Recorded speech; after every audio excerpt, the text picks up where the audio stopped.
There are many reactions that your brain can have when you're putting in a substance such as this. These are very cocaine-like substances that are very aggressive reactions.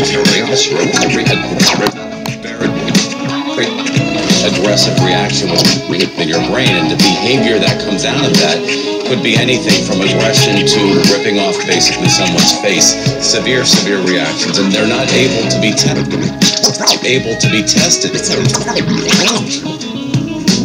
Reactions, and they're not able to be tested, these drugs. So we're putting in substances into our face into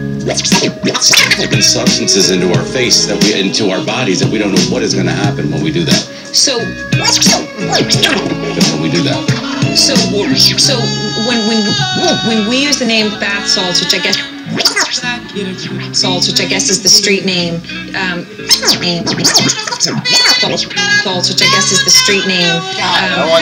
you said a little bit cocaine-like. I mean, what would be in it? I mean, does it vary every single concoction, or what's really in quote unquote, or what's really in quote unquote, what's really in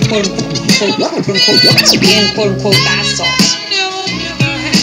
Well, that's a really great question, because the bottom line is these are not substances that have been properly studied, and so we don't really know what's in them. We just see the kinds of reactions and can kind of guess what chemicals in the brain they're reacting with, and then hence the behavior. So that's why the studies need to be done, and then we can make the testing that needs to be in place to be able to see if people have taken these or not when they're behaving this way. Because right now we could do a test and not even know if they've taken them.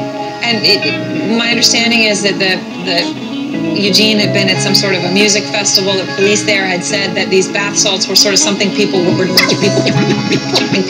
doing. Salts were sort of something people were doing. Is this something that's spreading, that you're hearing more and more about? I mean, I'm just thinking back to the days when, meth and meth heads was just sort of an occasional story you heard coming out of the Midwest, and then all of a sudden became a national crisis.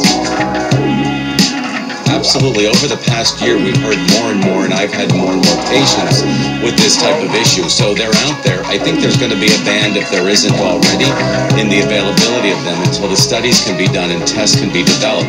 But yes, we're hearing more about it. And where do people usually get them, the drug? Most of the time they're sold at head shops under various names, but they're available over the counter.